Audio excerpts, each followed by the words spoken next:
आदरणीय मंच, आज के कार्यक्रम के विशिष्ट अतिथि आदरणीय राम जी,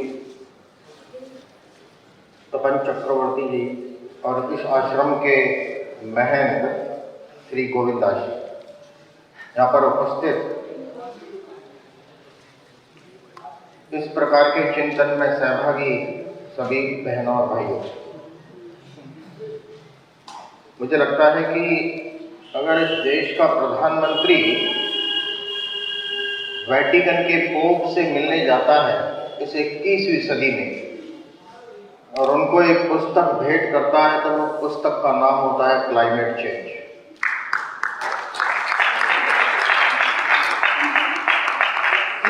विचार करना पड़ेगा कि एक देश का राष्ट्राध्यक्ष दूसरे देश के राष्ट्राध्यक्ष को क्लाइमेट चेंज की पुस्तक क्यों दे रहा है।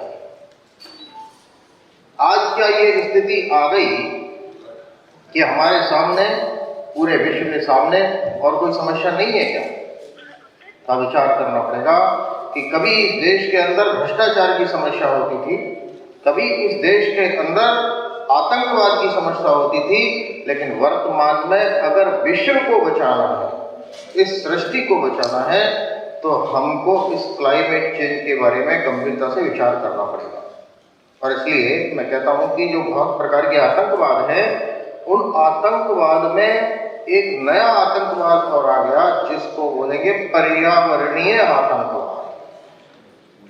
और ये पर्यावरणीय आतंकवाद क्या है? तो जो शत्रु हमको सामने दिखाई देता है, उस शत्रु से तो हम लड़ सकते हैं, उसका इलाज भी हो सकता है, लेकिन कोरोना नाम का अदृश्य शत्रु था जिसने पूरे विश्व में हाहाकार मचा दिया था, सबको एक घर की चार दीवारी में बंद कर दिया था। इस प्रकार के अदृश्य शत्रु से कैसे लड़ सकते? और मजे की बात है कि वो अदृश्य शत्रु अपना रंग रूप बदल के आ रहा है। कहते हैं वो क्या बोलते हैं, कौन सा आ गया, वेरिएंट बदल रहा। ये क्या वेरिएंट है समझ में नहीं आता। ठीक है, हम ये जिसको कपोल कल्पना समझते थे कि रामायण में वो कौन था जो राक्षस, वो अदृश्य होकर वार कर रहा है, समझ में नहीं आता था कि आप और मेरे को ये समझ में आ गया कि वो अदृश्य शत्रु भी कैसा हो सकता है जो हाहाकार मचा सकता है, पूरी दुनिया को रोक सकता है। अभी तो रोक रुका ही था, हम श्वास तो ले रहे थे, खा तो रहे थे, लेकिन ये जो पर्यावरणीय आतंकवाद नाम का ऐसा शत्रु है जिसकी कोई बाउंड्री नहीं है, जिसका कोई सर्वत्र व्याप्त है, इसको कह सकते हैं ये पर्यावरण सर्वस्पर्शी सर्वव्यापी। और इसलिए ऐसे विषय के चिंतन के लिए यहाँ पर ये एनओसी फाउंडेशन इस प्रकार का एक आयोजन कर रही है, मैं उसको साधुवाद देता हूँ।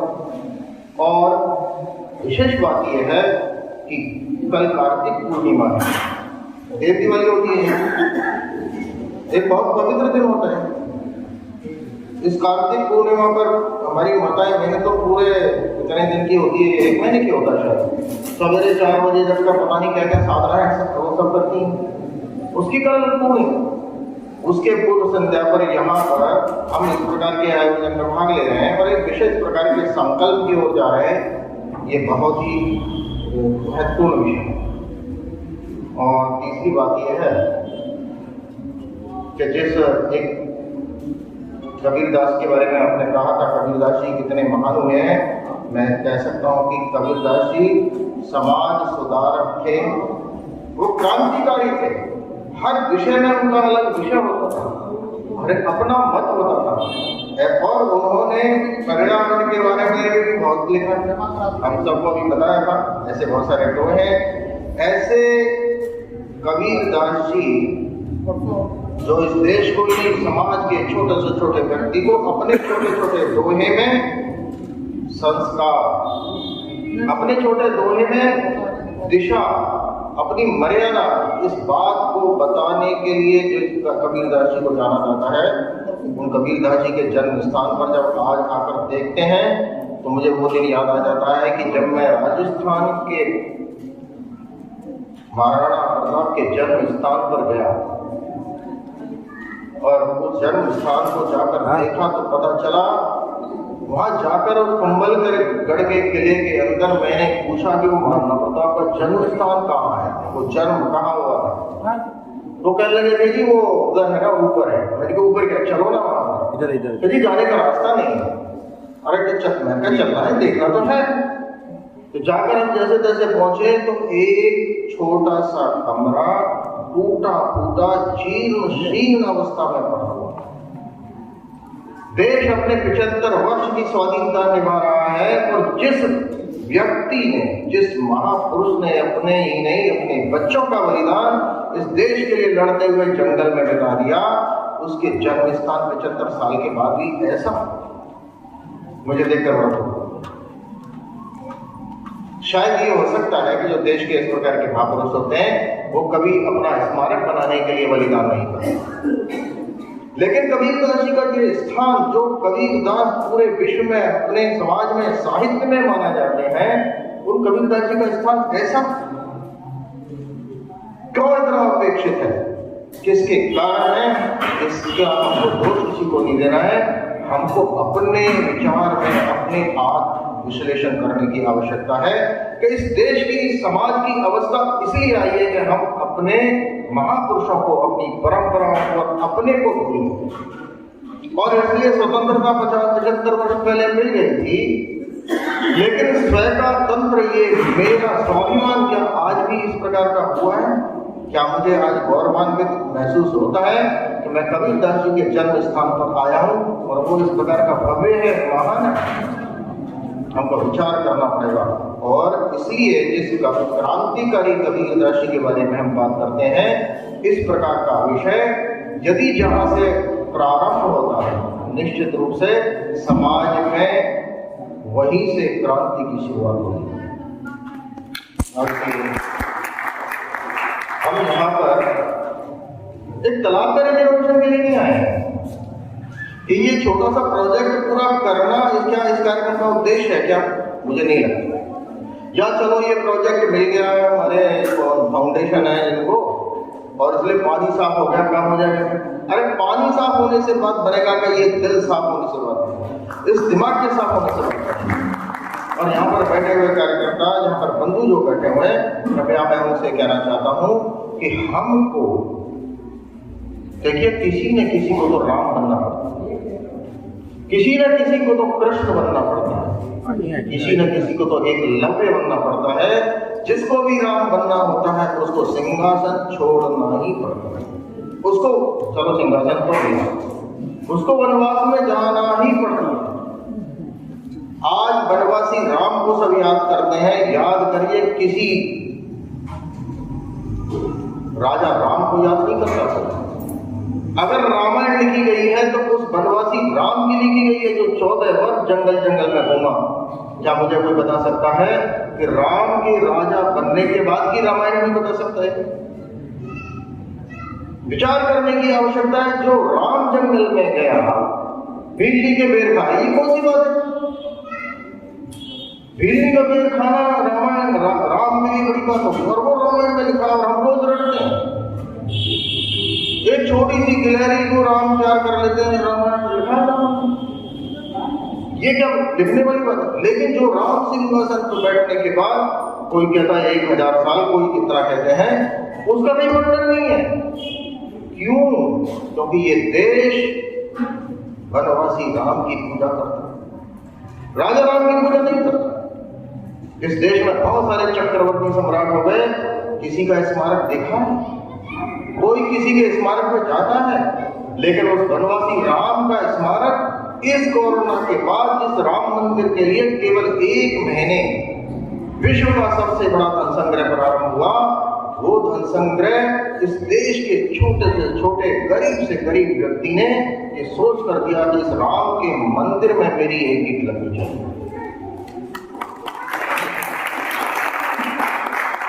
इस राम की पूजा होती है, उस गरीब राम जिसको खाने को भी कुछ नहीं मिलता था, फल फूल रहने को झोपड़ी थी, और तो और उनके साथ में कितनी बड़ी त्रासदी कि भगवान राम होकर अपनी पत्नी को बचाने के लिए वनों रखना पड़ा, यानी समाज का संगठन।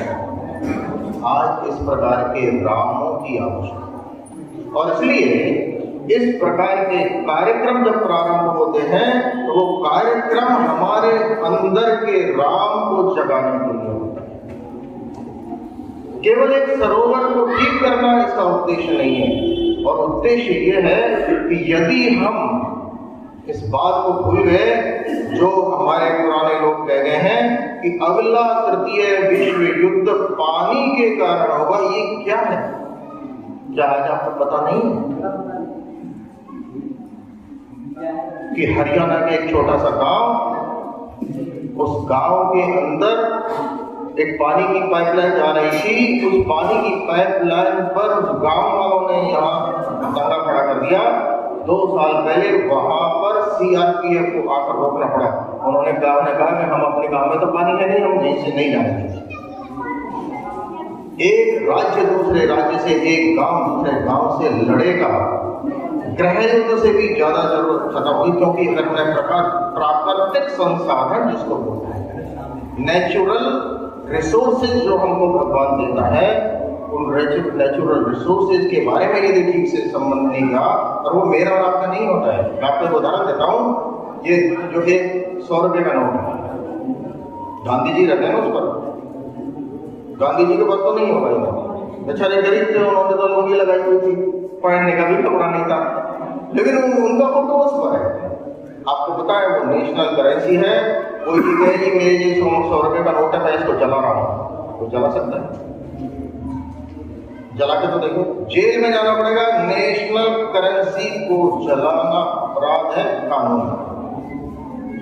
और इसलिए जो नेचुरल रिसोर्सेज हैं जो भगवान के द्वारा दिए गए हैं, जिसको किसी फैक्ट्री में नहीं बनाया जा सकता, किसी लैबोरेटरी में नहीं बनाया जा सकता, जिनको पैसों से खरीदा नहीं जा सकता, और तो और जो भगवान इनको देता है, उसने कोई उस पर जीएसटी नहीं लगाई हुई, कोई टैक्स नहीं लगाया। हमें विचार करना पड़ेगा कि जो भगवान हमको जिंदा रहने के लिए सब कुछ देता है। एक छोटा सा उदाहरण देता हूँ। एक सेठ जी थे और हार्ट अटैक आ गया। हार्ट अटैक आया तो हॉस्पिटल में भर्ती हो गए, आईसीयू में ऑक्सीजन लगी, 7 दिन रहे, ठीक हो गए। ठीक होकर जब जाने लगे तो उनको एक बिल पकड़ाया गया। बिल 50,000 रुपये का। बिल देकर सेठ जी रोने लग गए। डॉक्टर ने कहा, सेठ जी भगवान ने सब कुछ दिया, पैसों के लिए रो रहे। तो जो सेठ जी ने कहा वो आप सब समझ ले, अभी कोरोना ने हमको अनुभूति करवाई। सेठ जी ने कहा कि मैं इसलिए नहीं रो रहा हूँ डॉक्टर साहब, मैं रो इसलिए रहा हूँ कि आपने 7 दिन मेरे थोड़ी सी ऑक्सीजन लगाई, उससे मेरे से आपने 50,000 रुपये ले रहे हो। अरे मैं 60 साल का हो गया, 24 घंटे 12 महीने मैं श्वास ले रहा हूं। इस भगवान की ऑक्सीजन को कैसे चुकाऊंगा? जो भगवान मेरे को 24 घंटे जिंदा रहने के लिए ऑक्सीजन देता है, उसके कितने रुपए हैं उसको चुकाने के लिए मेरे पैसे नहीं। कभी मैंने और आपने विचार किया कि जिन चीजों से ऑक्सीजन मिलती है, क्या कभी उस पेड़ के बारे में देखने का दृष्टिकोण हमने सोचा? क्या कभी विचार किया कि जिस पेड़ को हम बेदर्दी के साथ काट देते हैं, वो पेड़ हमारे लिए क्या करता है? पेड़ का समर्पण आपकी जानकारी के लिए बता देता हूँ। पूरे विश्व में यहाँ पर सब संभ्रांत लोग बैठे हैं, ये कुछ बातों का सेंसिटाइजेशन हमारे लिए होना चाहिए। मैं भी आपको 2-3 वीडियो, 1-1 मिनट की वीडियो है वो दिखाना चाहूँगा। आगे क्या होने वाला है उसके लिए ये पर्यावरणीय आतंकवाद से हमको सोचना पड़ेगा। पहले आई थिंक मेरी कोई आगे बात करूं कि 5 मिनट की वीडियो अगर आप देखेंगे तो मेरे को कुछ बातें कहने में सुविधा होगी, और इसलिए कुछ धार्मिक हैं और एक वैज्ञानिक रूप से किया गया है, उसको सब लोग ध्यान से देखिएगा कि अगर इस एटमॉस्फेयर में से 5 सेकंड यदि ऑक्सीजन चली जाती है तो क्या होता है? कितना 5 सेकंड होता है? 5 सेकंड का मतलब होता है 2 बार चुटकी बजाई 5 सेकंड हो गया। इतने सेकंड यदि ऑक्सीजन हमारे एटमॉस्फेयर में से खत्म हो जाएगी तो क्या होगा? कभी आपने विचार किया है? लेकिन वो सोचने के पहले मैं आपको एक बात बता दूं कि वर्तमान में WHO के नॉर्म्स के हिसाब से प्रति व्यक्ति 422 पेड़ चाहिए। समझ लीजिए, पर हेड एक व्यक्ति को 422 पेड़ चाहिए जब ये पर्यावरणीय संतुलन बनेगा। ये WHO के नॉर्म्स हैं। ठीक इसी प्रकार एक व्यक्ति यदि 135 लीटर से पानी ज्यादा लेता है तो पर्यावरणीय असंतुलन करता है एक दिन में। अब ये तो आगे की, लेकिन इस भारत के अंदर कितने पेड़ प्रति व्यक्ति हैं? ध्यान से सुन लीजिएगा, 422 पेड़ प्रति व्यक्ति होने चाहिए। भारत के अंदर एवरेज एक व्यक्ति के लिए कितने पेड़ हैं आपको पता है? कोई है विद्वान, बता सकते हैं? 28 ट्री पर डे पर हेड। 28 पेड़ प्रति व्यक्ति हैं, होने चाहिए 422।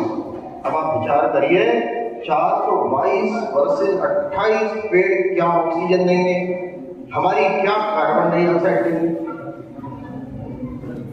और जब कार्बन डाइऑक्साइड लेंगे नहीं तो जो कौन सी गैसेस होते हैं, बड़ी खतरनाक गैसेस होती हैं, ग्रीन हाउस गैसेस कहाँ जाएंगी?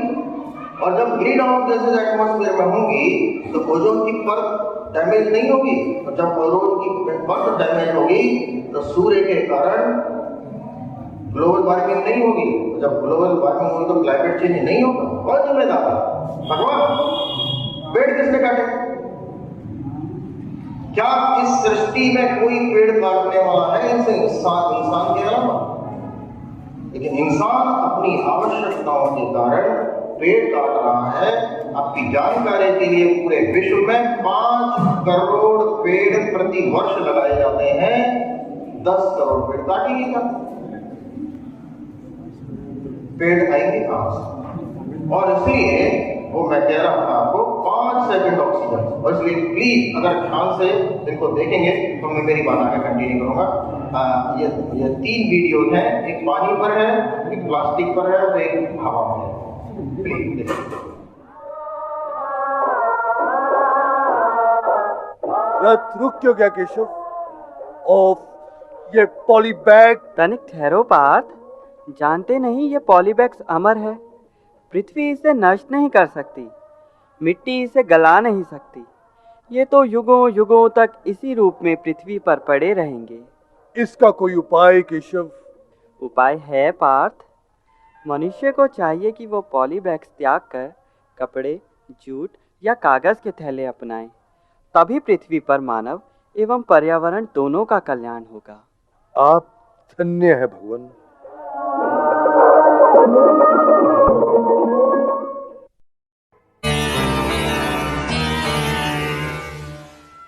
मुझे प्यास लगी है पुत्र।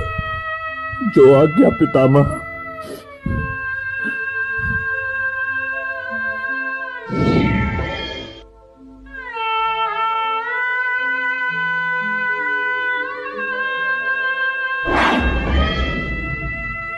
हे गिरधर, धरती के गर्भ से जल क्यों नहीं आ रहा? हे पार्थ, पृथ्वी लोक के प्राणियों ने जल का दोहन और बर्बादी इस कदर की है कि ग्राउंड वाटर का लेवल काफी गिर चुका है। इससे नल, हैंडपंप, ट्यूबवेल में पानी आता नहीं और नदी, नाले, जोहड़, तालाब, झील, बावड़ियां सब सूख रहे हैं। हे प्रभु, ये तो बड़ी भयानक स्थिति की ओर बढ़ रहे हैं पृथ्वी लोक के लोग। बिल्कुल अर्जुन, अगर ये लोग अब भी नहीं जागे, पानी की बर्बादी नहीं रोकी और पानी की बचत नहीं शुरू की, तो वो दिन दूर नहीं जब अंत समय में 2 बूंद पानी के लिए भी लोगों को तरसना होगा। क्या आपने कभी सोचा है कि सिर्फ 5 सेकंड के लिए अगर ऑक्सीजन हमारी पृथ्वी से पूरी तरीके से गायब हो जाए तो क्या होगा? दोस्तों, अक्सर हमें कहा जाता है कि पेड़ पौधे लगाओ, ऑक्सीजन बहुत जरूरी है। मैं यकीन से कह रहा हूं, इस वीडियो को देखने के बाद आपको ऑक्सीजन की असली अहमियत पता चलेगी। और आप में से ज्यादातर लोग ये बात सोच रहे होंगे कि 5 सेकंड में तो क्या होगा, सांस रोक लेंगे। 5 सेकंड भाई कौन सी बड़ी बात है ना? दोस्तों, हम आपको बता दें, पलक झपकते ही Taj Mahal, Statue of Unity, Qutub Minar समेत दुनिया की एक एक इमारत चकनाचूर हो जाएगी। ऐसा इसलिए होगा क्योंकि लगभग हर इमारत कंक्रीट से बनती है और कंक्रीट के कणों यानी पार्टिकल्स को इकट्ठा ऑक्सीजन ही रखता है। बिना ऑक्सीजन के कंक्रीट सिर्फ धूल है। इन 5 सेकंड्स में ही आपकी चमड़ी एकदम जल जाएगी। दरअसल सूर्य की किरणों के साथ बहुत डेंजरस अल्ट्रावायलेट रेज भी आती हैं जो हमारी चमड़ी के लिए बहुत घातक है। ओजोन लेयर ही इन अल्ट्रावायलेट रेज को हमारी चमड़ी को जलाने से रोकता है। ओजोन लेयर ऑक्सीजन की मॉलिक्यूल से ही बनती है। अगर ओजोन लेयर नहीं होगी तो हम पापड़ की तरह सिक जाएंगे। यकीन मानिए, इन 5 सेकंड्स में ही हमारे कान के पर्दे फट जाएंगे। ऑक्सीजन खोने का मतलब हमारे आसपास के एयर प्रेशर का 21% कम होना है। हवा के दबाव में अचानक से बदलाव होगा जो हमारा कान अडेप्ट नहीं कर पाएगा, जिसकी वजह से हम हमेशा के लिए सुनने की क्षमता को खो देंगे। इन्हीं 5 सेकंड्स में धरती की सरफेस यानी सतह टूटकर चकनाचूर हो जाएगी। आपके पैरों के नीचे जो जमीन है वो टूटना चालू हो जाएगी और वो तब तक टूटेगी जब तक सब कुछ खत्म ना हो जाए और आप धरती में समा जाएंगे। ऐसा इसलिए होगा क्योंकि पृथ्वी की जो सतह है वो 45% ऑक्सीजन से बनी है।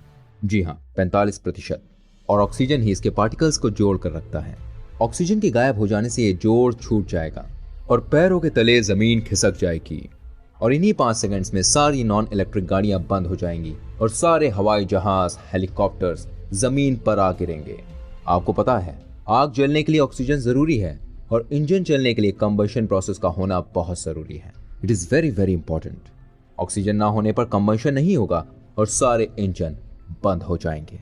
इन 5 सेकंड्स में ओशन जैसे सभी जल संसाधन गैस में बदल जाएंगे क्योंकि पानी जो होता है वो 2 एलिमेंट से बना होता है, हाइड्रोजन और ऑक्सीजन। और जब ऑक्सीजन मौजूद नहीं होगा तो केवल बचेगा हाइड्रोजन, और हाइड्रोजन सबसे हल्की गैस है, तो ये जल्द ही पृथ्वी से निकलकर स्पेस में चला जाएगा। दिन में भी पूरी दुनिया में अंधेरा छा जाएगा। ऐसा इसलिए हुआ क्योंकि ऑक्सीजन सूर्य की किरणों को फैलाने में मदद करती है और अगर ऑक्सीजन नहीं होगी तो रोशनी नहीं फैलेगी और पूरी दुनिया में अंधेरा छा जाएगा।